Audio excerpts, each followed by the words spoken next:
Hello students, आज जो topic मैं आपको इस वीडियो में पढ़ा रहा हूं और समझा रहा हूं वो है सबसे इंपॉर्टेंट टॉपिक, नया ऐड हुआ है हमारे क्लास 10th में, असर्शन रीजन के क्वेश्चन। मैं आपको बता रहा हूं, आधे बच्चों को तो ये भी पता नहीं होता है कि इसमें A B C D option क्या है।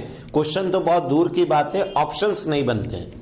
तो मैं आपको आज इस वीडियो में बड़ा ही आसान तरीके से ये सिखाऊंगा कि हम कैसे असर्शन और रीजन के क्वेश्चंस को सॉल्व करेंगे। हमारे पास दो इसमें रहते हैं। पहले मैं आपको बताऊंगा स्टेटमेंट और फिर उसका रीजन। एंड स्टेटमेंट जो इसमें होता है इसको कहते हैं असर्शन। तो what is assertion? What exactly the word assertion mean? हम ठीक है, हम पढ़ लेते हैं assertion रीजन के क्वेश्चन है, बट पता ही नहीं है assertion क्या है। तो इसका मतलब होता है एक statement that you strongly believe is true. मतलब सिंपल सा एक स्टेटमेंट है जिसपे आपको भरोसा है कि वो एक सही है। बट ऐसा अभी हमारे क्वेश्चंस है, अगर सभी सही होते तो फिर क्वेश्चंस बनता ही नहीं। तो उन्होंने दे दिया कि ये असर्शन है। अब आपको सिंपली ये पता करना है कि क्या वो असर्शन ट्रू है या फॉल्स है। सबसे पहला हमें ये ध्यान रखना है कि जो हमारा असर्शन का स्टेटमेंट है, हमें जनरल कोई पूछेगा असर्शन क्या है तो मैं क्या कहूंगा, सर असर्शन इज सिंपली एक स्टेटमेंट जिस पे हम भरोसा करते हैं कि वो सही है। बट अभी क्योंकि हम क्वेश्चंस कर रहे हैं तो मे बी असर्शन गलत हो सकता है, और यही हमारे चार ऑप्शंस आएंगे कि इसमें असर्शन सही है या गलत है, ये हमें सबसे पहले पता करना है। तो पहले वर्ड का मतलब समझ में आया, व्हाट इज असर्शन? सिंपली एक स्टेटमेंट जो सही है या नहीं है, ये आपको पहले पता करना है। और फिर जो दूसरा वर्ड आता है इसमें, इस तरह के क्वेश्चन में, वो आता है उसका reason. What is the reason? कि सर जो है स्टेटमेंट है, क्या वो उसका एग्जैक्ट रीजन है? वो एग्जैक्ट उसका रीजन है। अच्छा, maybe reason is also a statement, but वो उसका सही रीजन है क्या, ये आपको पता करना है। मतलब जब हम क्वेश्चन सॉल्व करेंगे तो पहला हमें क्या देखना है, क्या असर्शन का स्टेटमेंट सही है, क्या रीजन में जो लिखा है वो सही है, और फिर हमें देखना है कि क्या ये असर्शन का ही रीजन है या नहीं है। मतलब ये भी सही है, ये भी सही है, बट हो सकता है कि ये इसका रीजन जो है वो गलत हो। गलत मतलब वो इसको एक्सप्लेन नहीं कर रहा हो। तो यही हमें यहां पर दो चीजें सिखानी है कि what is assertion and what is reason. तो समझ में आ रहा है पहला असर्शन रीजन। अब देखो एक एग्जांपल से मैं आपको सिखा रहा हूं। असर्शन देखिए क्या गिवन है। Assertion that means a statement. Statement है seeds should be treated with fungicide solution. ठीक है, क्वेश्चन आपको जो असर्शन गिवन है, स्टेटमेंट गिवन है, वो ये है कि आपको जो सीड्स हैं उनको काय से ट्रीट करना चाहिए, फंगिसाइड सॉल्यूशन से। तो मैं आपसे कहूंगा ये स्टेटमेंट बिल्कुल सही है। अब आपको ये बहुत अच्छे से थ्योरी आना चाहिए कि जो स्टेटमेंट आ रहे हैं वो सही है कि नहीं। तो जब भी हम किसी बीज को बोते हैं, उसको बोने से पहले अगर फंगिसाइड के सॉल्यूशन से ट्रीट कर दिया जाए, मतलब उसको फंगिसाइड का सॉल्यूशन उस पर लगा दिया जाए, तो उसके सारी फंगस खत्म हो जाती है, जिससे सीड अच्छा जर्मिनेट करता है। तो ये स्टेटमेंट बिल्कुल सही है। तो पहला आपको ये आगे के answer assertion is true. Now we will go for the second statement. Reason क्या है? Seeds do not germinate unless treated with fungicide solution. तो देखिए आपका रीजन क्या कह रहा है कि सीड तब तक ग्रो नहीं करेंगे। जर्मिनेट मतलब ग्रो कब तक?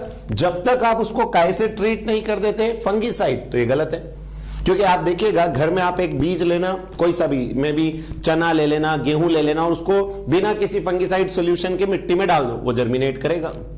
तो इट्स नॉट नेसेसरी। उन्होंने तो कह दिया कि अनलेस, जब तक आप उसको ट्रीट नहीं करोगे फंगिसाइड से, वो ग्रो नहीं करेगा। तो ये गलत हो गया। तो रीजन सही नहीं है, मतलब ये स्टेटमेंट ही गलत है रीजन का। हाँ, ये जरूर है कि फंगिसाइड के सॉल्यूशन से ट्रीट करने पर अच्छा सीड ग्रो करेगा, बट इट्स नॉट नेसेसरी। तो आपका असर्शन तो सही है, लेकिन इसका जो रीजन का स्टेटमेंट है वो गलत है। रीजन गलत है तो आप समझ रहे कि ये इसका रीजन तो बन ही नहीं सकता, क्योंकि स्टेटमेंट ही गलत है। तो आपको क्लियर अच्छा सर, पहले हमें हमारा तरीका क्या है, क्वेश्चन सॉल्व करने का तरीका। सबसे पहले असर्शन का स्टेटमेंट पढ़ो, ये सही है या नहीं। रीजन पढ़ो, ये स्टेटमेंट सही है या नहीं। और फिर ये देखो कि क्या इसका ये रीजन बनता है क्या, ये होता है। और फिर जब हम ऑप्शंस की बात करते हैं तो कब आपको इसमें ऑप्शन टिक क्या करना है। जैसे आपका ऑप्शन ए इसमें फिक्स है, ऑप्शन ए क्या होगा? ऑप्शन ए होगा assertion इज करेक्ट, मतलब ट्रू, रीजन भी सही है और ये इसका करेक्ट रीजन है। अगर ऐसा होता तो, अभी नहीं है बट समझना कब आपको ऑप्शन ए टिक करना है। तो ऑप्शन ए आप कब टिक करेंगे? When assertion is correct, reason is correct and reason is the correct explanation of assertion, मतलब उसको सही एक्सप्लेन करता हो तो ए आपको करना है। फिर कब आप ऑप्शन बी टिक करेंगे? ऑप्शन बी टिक करेंगे assertion is correct, reason is correct but reason is not the correct explanation of the assertion, मतलब वो उसको एक्सप्लेन नहीं कर रहा है, ये भी सही है ये भी सही है बट वो इसका रीजन नहीं बन रहा है, तो हम ऑप्शन बी को टिक करेंगे। थर्ड, हम कब ऑप्शन सी टिक करेंगे? व्हेन assertion इज करेक्ट, मतलब true, but reason is false. अभी ए और बी में ये दोनों सही थे, पहले वाले में ये assertion का करेक्ट रीजन था, दूसरे वाले में दोनों ट्रू थे बट रीजन इसका करेक्ट एक्सप्लेनेशन नहीं था। और थर्ड, ऑप्शन सी कब करोगे? जब assertion is true but reason is false। and कब ऑप्शन डी टिक करोगे? when assertion is false but reason is true। तो ऐसे ये चार ऑप्शन बनते हैं और हर बार ये फिक्स है कि हमें ये चार ऑप्शन ध्यान रखना है। पहला ऑप्शन कब करोगे? assertion true, reason true and it's the correct explanation। B कब करोगे? assertion true, reason true but it is not the correct explanation। Third, C कब करोगे? assertion is true, reason is false, statement ही false है। और fourth, assertion is false and reason is true। ये चार option आपके रहेंगे। एक एग्जांपल और देखते हैं। क्वेश्चन है आपके पास अपेंडिक्स, आपने पढ़ा है इंटेस्टाइन के अंदर एक ऑर्गन होता है जिसका नाम है अपेंडिक्स।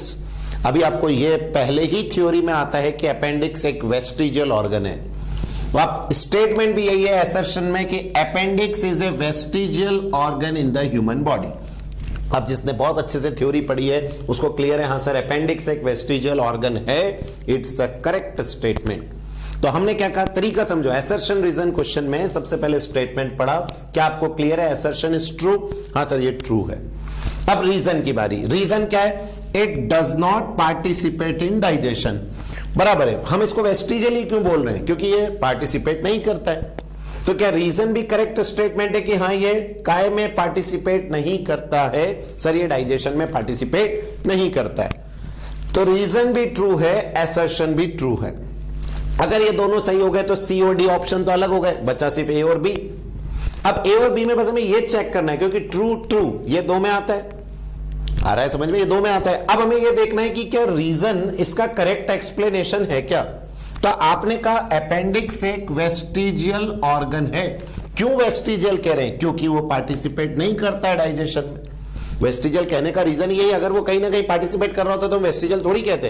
तो ये इसको सही एक्सप्लेन कर रहा है कि हाँ अपेंडिक्स पार्टिसिपेट नहीं करता है डाइजेशन में, ये इसका करेक्ट एक्सप्लेनेशन है। इसीलिए अभी आपका इस क्वेश्चन का आंसर क्या होगा? Option A. नेक्स्ट एग्जांपल समझिए। assertion गिवन है सलाइवा कंटेन पेप्सिन एंजाइम। अगर आपने थ्योरी पढ़ी है, सलाइवा के अंदर होता है एंजाइम सलाइवरी अमाइलेज, जिसका एक और नाम होता है ptyalin, not the pepsin.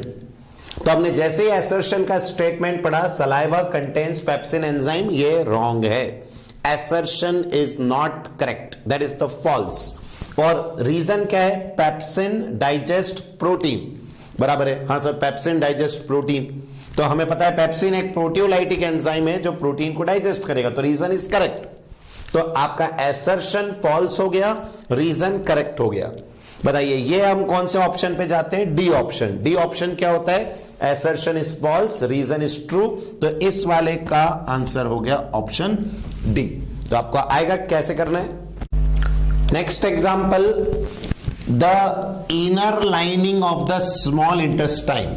Small intestine की inner lining has numerous finger like projections, जिनको हम कहते हैं विलाय।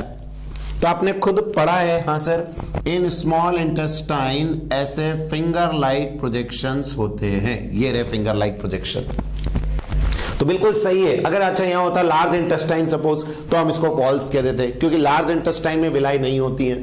वो कहते हैं माउथ, तो हम गलत कर देते हैं कि माउथ में नहीं होती है, बट आपको मालूम है सर स्मॉल इंटेस्टाइन में फिंगर लाइक प्रोजेक्शंस होते हैं जिसको हम क्या कहते हैं, विलाय।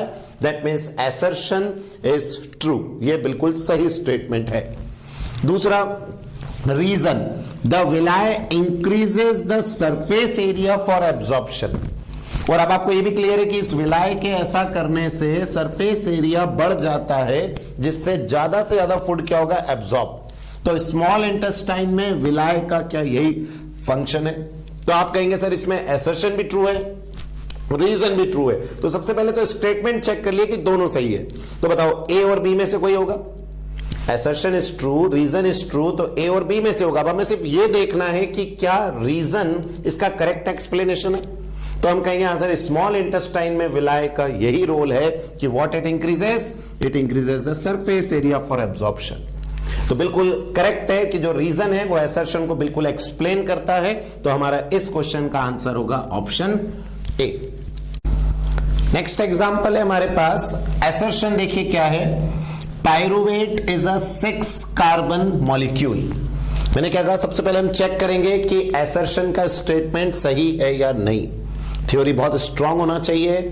पायरुवेट एक 6 कार्बन मॉलिक्यूल है, ये टोटली रॉन्ग है क्योंकि इसमें 3 कार्बन होते हैं। आपके असर्शन के रॉन्ग होते ही आपका क्वेश्चन वैसे ही सॉल्व हो गया, क्योंकि असर्शन रॉन्ग सिर्फ ऑप्शन डी में ही होता है। लेकिन हमें और भी देखना है, बट क्वेश्चन आपको क्लियर है कि आंसर पायरुवेट एक 6 कार्बन मॉलिक्यूल है, गलत है क्योंकि पायरुवेट में 3 कार्बन होते हैं। लेकिन हम रीजन का भी स्टेटमेंट देखें, it is prepared in the cytoplasm, बिल्कुल सही है। ये कौन से प्रोसेस में बनता है, it is prepared in the process of glycolysis. Glycolysis के दौरान ग्लूकोज टूटता है पायरुविक एसिड में, तब ये बनता है। तो it is prepared in the cytoplasm as the first step to cellular respiration.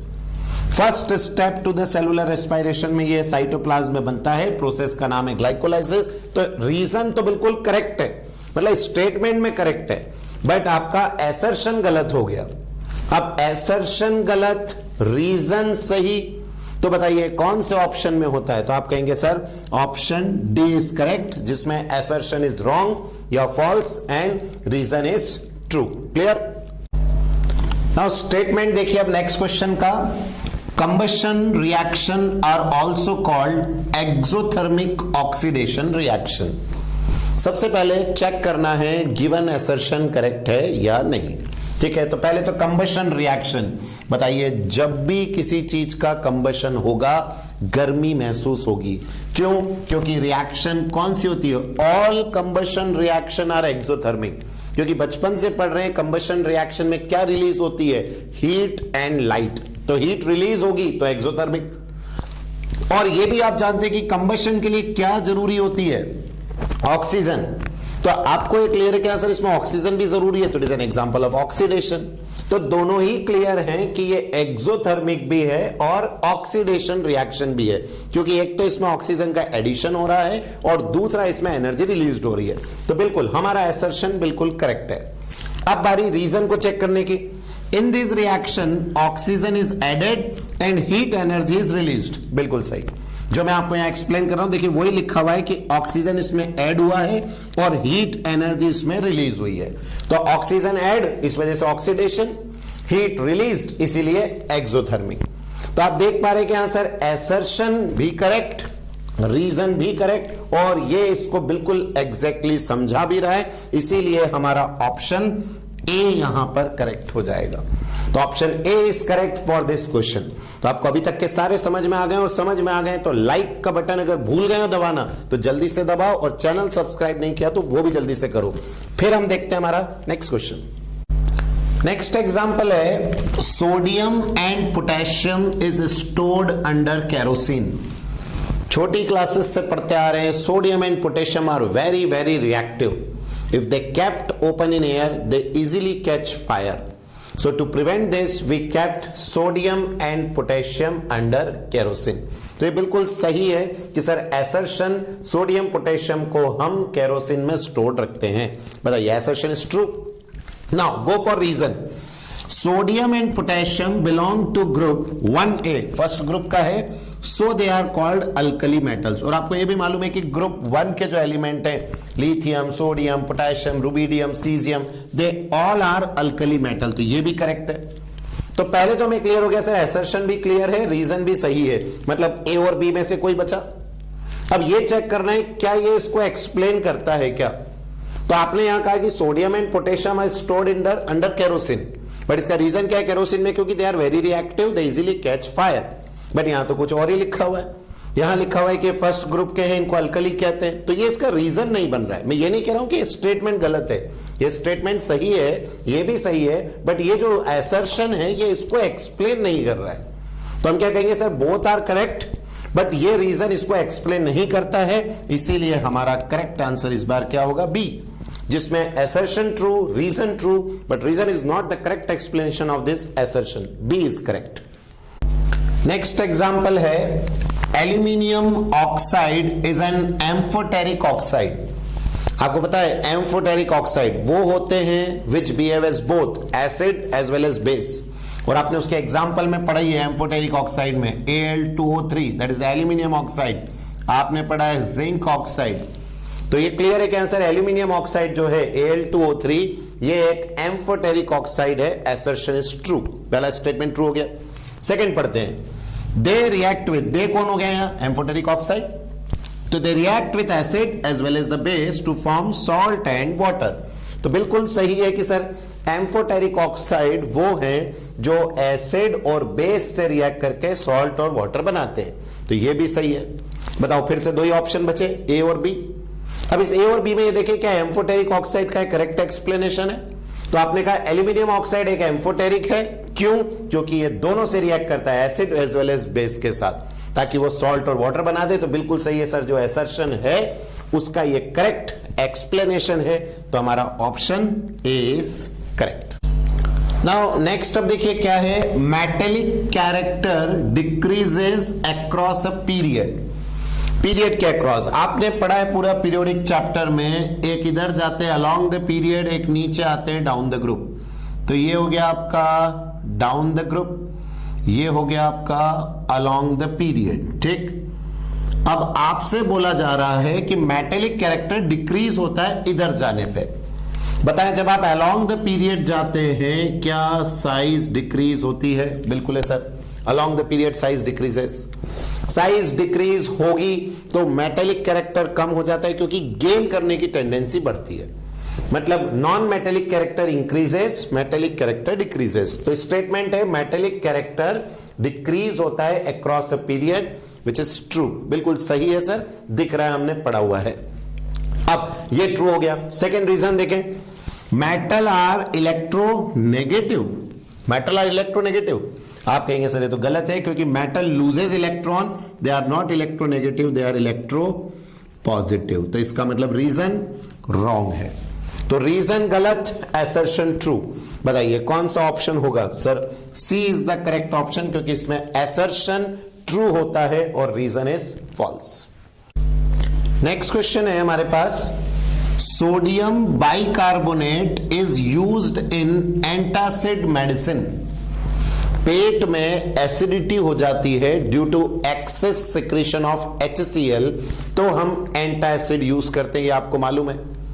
अब उसमें ये कह रहे हैं कि sodium bicarbonate which is NaHCO3, sodium bicarbonate. तो सोडियम बाइकार्बोनेट यूज होता है एंटासिड मेडिसिन में, क्या ये करेक्ट है? आपका बिल्कुल सही आंसर, असर्शन इज ट्रू, हम इसका यूज करते हैं। मैंने आपको बताया इनो के पाउच में भी आता है, कई सारी चीजों में इसका यूज होता है। तो it is an antacid in used as an antacid in medicines. अब बारी रीजन की। रीजन क्या? It is a mild base, बिल्कुल ये माइल्ड बेस है। विच, माइल्ड मतलब समझते ना, एक होता है स्ट्रॉन्ग, एक होता है माइल्ड, एक होता है मॉडरेट। तो इट इज अ माइल्ड मतलब बहुत वीक बेस है, which neutralize the acidity of gastric juice. और हम अब आप देख रहे हैं ये भी करेक्ट है कि हाँ सर ये बेस है जो एसिडिटी को न्यूट्रलाइज करता है। तो दोनों सही होने पे ए और बी बचा। अब आपको ये देखना है क्या ये इसको एक्सप्लेन कर रहा है। तो आप कह रहे हैं सोडियम बाइकार्बोनेट यूज्ड होता है एंटासिड मेडिसिन में क्योंकि ये एक माइल्ड बेस है जो एसिडिटी को न्यूट्रलाइज करता है। तो आप देख रहे हैं आंसर इस वाले असर्शन का बिल्कुल करेक्ट एक्सप्लेनेशन है, इसीलिए option is correct. Next question है हमारे पास, ethylene is an unsaturated hydrocarbon. Ethylene is an unsaturated hydrocarbon, ये आपके पास क्वेश्चन है। अब आप देखिए, मतलब एसर्शन, इथाइलिन आपको क्या होता है मालूम है? Ethylene is the common name of ethene. Confuse नहीं होना, इसका कॉमन नेम है इथाइलिन, इथीन। और इथीन मतलब क्या होता है? कार्बन और कार्बन में डबल बॉन्ड, पढ़ा है हमने। और जहां डबल और ट्रिपल बॉन्ड होते हैं, बताइए उनको अनसैचुरेटेड बोलते हैं। तो आपको स्टेटमेंट है कि इथाइलिन एक अनसैचुरेटेड हाइड्रोकार्बन है। सर बिल्कुल ट्रू स्टेटमेंट है। फिर रीजन देखिए क्या लिखा है, ethylene contain carbon carbon triple covalent bond. ये तो गलत हो गया, ट्रिपल का है, अभी मैंने बताया ये तो डबल होता है। तो रीजन में लिखा है कि इसके बीच में ट्रिपल कोवेलेंट बॉन्ड होता है, तो वैसे ये तो रीजन ही गलत है, स्टेटमेंट ही गलत हो रहा है इसका। तो ये आपके पास क्या हो गया कि sir assertion true, reason is false. और बताइए ये कौन सी कंडीशन में बनता है? जब ऑप्शन सी होता है। नेक्स्ट हमारे पास है assertion, it is advise to clean the end of the connecting wire before connecting them. ठीक है, आपके पास एक वायर है, उसके जो एंड है ये और ये, इसको आपको पहले क्लीन करना होता है। सैंड पेपर से हम इसको क्लीन करते हैं before connecting them to the ammeter, to the voltmeter. और बिल्कुल सही, ऐसा करना पड़ता है। ऐसा करने से कोने पे, वायर पे क्या जम जाता है? कई बार डस्ट हो जाती है, या उसके ऊपर थोड़ी सी रस्टिंग हो जाती है, या उस पे कार्बन का डिपोजिशन हो जाता है। तो उन सबको हटा देने के लिए, यहां तक कि ऑक्साइड की लेयर भी बन जाती है, तो वो सब रिमूव करने के लिए हमें वायर के एंड को हमेशा कनेक्ट करने से पहले क्लीन करना चाहिए। तो ये तो बिल्कुल सही है sir, assertion is correct. Reason है current is present at the end. Current is present at the end, current पूरे वायर में होता है, बिल्कुल गलत रीजन है। करंट कभी भी ऐसा नहीं होता कि कोने कोने में हो। तो आपको वैसे ही पढ़ के समझ में आ गया कि reason is wrong, assertion is true. जब एक गलत हो जाता है तो हमें यही ऑप्शन बचते हैं, सीओडी, क्योंकि ये ए और बी कब है? जब दोनों सही हो। अब दोनों में से एक भी अगर गलत हो गया तो सीओडी, और सीओडी में असर्शन क्योंकि करेक्ट है, तो answer is C, assertion is true, reason is false. Next assertion है हमारे पास, a current carrying conductor experiences a force in the magnetic field। बिल्कुल सही है। अगर एक करंट कैरिंग वायर को या कंडक्टर को हम मैग्नेटिक फील्ड में रख देते हैं, तो हमने पढ़ा है कि उस पर एक फोर्स लगता है BIL के बराबर। बस कंडीशन है कि अगर ये मैग्नेटिक फील्ड है तो wire should be perpendicular to the direction of magnetic field. तो मैग्नेटिक फील्ड इधर है, करंट ऐसे जाएगा, तभी इस पे फोर्स लगेगा। पैरेलल नहीं होना चाहिए, एंटी पैरेलल नहीं होना चाहिए, बट ऐसा कुछ दिया नहीं है स्टेटमेंट में, तो ये अंडरस्टूड रहेगा कि वो उसके परपेंडिकुलर ही है।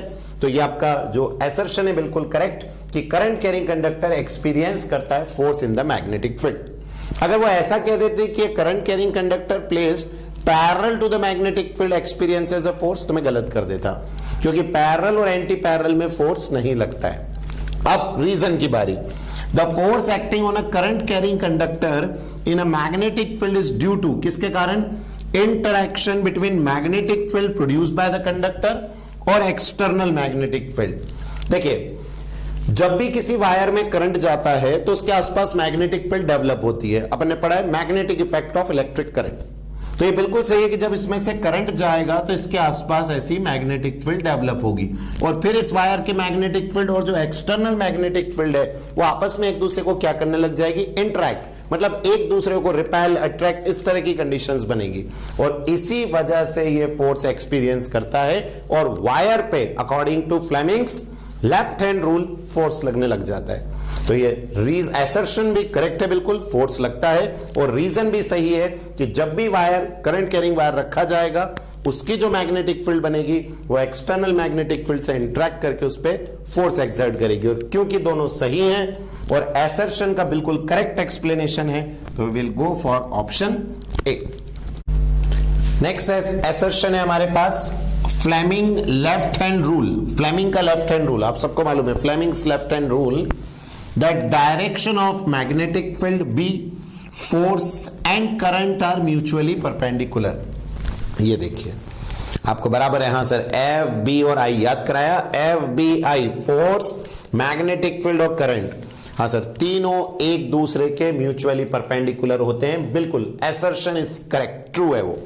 अब reason, Fleming left hand rule is applied to measure the induced current, ये गलत हो रहा है क्योंकि इंड्यूस्ड करंट के लिए जो हमारे पास रूल है वो फ्लेमिंग्स का राइट हैंड रूल है, not the left hand. Left hand तो काय के लिए मेजर करने के काम आता है, फोर्स। वो कौन सा फोर्स, जब एक करंट कैरिंग वायर को मैग्नेटिक फील्ड में रख देते हैं। तो हमारा रीजन गलत हो चुका है, एसर्शन ट्रू है। जब एक गलत और एक सही होता है तो बचते हैं सी और डी, और क्योंकि इसमें एसर्शन करेक्ट है, C is the correct option. Now next question है, magnetic field produced by a current carrying solenoid is independent of cross sectional area. आपको गिवन है, ये रहा सोलेनॉइड, मालूम है आपको सभी को, इसको हम सोलेनॉइड कहते हैं ना। अब इसमें जो मैग्नेटिक फील्ड बनती है उसका फॉर्मूला होता है म्यू नॉट एन आई। म्यू नॉट होता है इसका मीडियम, कि इसमें एयर है कि कुछ वाटर है, या इसमें आयरन का टुकड़ा है, कॉपर का टुकड़ा है, mu naught. N is the number of turns per unit length, कितने बार टर्न्स है, and I is the current flowing in the wire, जो हम यहां पे ऐसा बताते हैं कि current flowing in the wire. तो बिल्कुल सही स्टेटमेंट है कि magnetic field produced by current carrying solenoid काय पे डिपेंड नहीं करता है, उसके क्रॉस सेक्शनल एरिया पे, इस एरिया पे ये डिपेंड नहीं कर रहा है। अब रीजन की बारी है कि मैग्नेटिक फील्ड इनसाइड जो सोलेनॉइड है वो क्या है, यूनिफॉर्म, ये भी सही है। आपने पढ़ा है कि इसके अंदर जो मैग्नेटिक फील्ड बनती है वो पैरेलल इक्विडिस्टेंस लाइन होती है, तो ये स्टेटमेंट आपका जो रीजन है ये भी सही आ रहा है। बट यहां पर जो क्वेश्चन में है असर्शन कि मैग्नेटिक फील्ड उसका इंडिपेंडेंट है क्रॉस सेक्शन का, और यहां गिवन है कि magnetic field inside the solenoid is uniform. But ये कोई इसका एक्सप्लेनेशन नहीं बन रहा है, ये भी सही है, ये भी सही है, बट ये कोई स्टेटमेंट का ये रीजन नहीं है। तो हम क्या कहेंगे, सर दोनों ट्रू हैं but reason is not the correct explanation, तो हम ऑप्शन बी पे। अगला असर्शन है the value of current in ammeter, value of current in ammeter is same independent of its position in the series electric circuit. आप देख रहे हैं क्या कहना चाह रहे हैं कि वैल्यू जो करंट की है वो सेम रहेगी independence of its position in the electric circuit. मतलब आप कहीं पे भी लगा लो, देखिए सीरीज में आप सबको मालूम है करंट हर जगह सेम होता है, यही सीरीज है। तो वहां यही तो बोल रहे हैं कि the value of current in ammeter is same independent of its position in the series electric circuit. कहीं भी लगाइए हर जगह वैल्यू ऑफ करंट क्या आएगी, सेम आएगी। अब असर्शन बिल्कुल सही है कि हाँ सर एमीटर कहीं भी लगा लो हमेशा वैल्यू सेम रहेगी। अब रीजन क्या है, in a series combination of resistor current is same in every part. देखिए मैं जो बात बोल रहा था वही रीजन में लिखी हुई है, तो आपको क्लियर है सर, असर्शन भी करेक्ट है, रीजन भी करेक्ट है, और असर्शन का करेक्ट एक्सप्लेनेशन है रीजन। और अगर ऐसा होता है तो बताइए कौन सा ऑप्शन करेक्ट होगा, sir A is correct. Now next है हमारे पास twinkling of star is due to the fact, twinkling क्यों होती है स्टार की, that refractive index of the earth atmosphere fluctuate. तो बिल्कुल सही, आपको मालूम है कि जो हमारी अर्थ के आसपास का एटमॉस्फेयर है, ये है आपकी अर्थ, और इसके आसपास ये जो एटमॉस्फेयर है it keeps on changing, and because of this जो आपके स्टार हैं वो ट्विंकल करते हुए अपीयर होते हैं। स्टार कभी ट्विंकल करते नहीं, it is just an appearance, हमें ऐसा लगता है, इसको अपरेंट भी बोलते हैं। तो बिल्कुल सही है कि सर ट्विंकलिंग ऑफ स्टार जो है उसका रीजन है रिफ्रैक्टिव इंडेक्स अर्थ एटमॉस्फेयर का फ्लक्चुएट करता है, तो assertion is true. Now go for reason, reason है dispersion is due to Tyndall effect, ये बिल्कुल ठीक है। स्टेटमेंट में आप कहां समझ रहे हैं, टिंडल इफेक्ट आपने पढ़ा है, but what is dispersion, dispersion होता है कि जब एक प्रिज्म में से व्हाइट लाइट जाती है तो वो 7 कलर में स्प्लिट हो जाती है, this is said to be the dispersion. और डिस्पर्जन कहीं से कहीं तक टिंडल इफेक्ट की वजह से नहीं होता है। तो अभी ये वाला स्टेटमेंट तो बिल्कुल गलत ही हो गया, और ये गलत हो गया तो आपके लिए बहुत आसान, sir assertion is correct, reason is wrong, assertion correct, reason is wrong, C is the correct option. अभी मैंने आपको बहुत सारे क्वेश्चन असर्शन और रीजन के सॉल्व करना सिखाया है। अभी क्वेश्चंस तो आप जानते हैं बहुत सारे हैं, आप प्रैक्टिस करें। अगर आपको असर्शन और रीजन का कोई भी क्वेश्चन नहीं आता है, समझ में नहीं आता है तो आप मुझे व्हाट्सएप करेंगे इस नंबर पे 9907328161। इस पे आप मुझे व्हाट्सएप करेंगे क्वेश्चन, मैं आपको उसका सॉल्यूशन बना के सेंड करूंगा। वीडियो को लाइक करना बिल्कुल नहीं भूलना है, ज्यादा से ज्यादा इसको शेयर करें।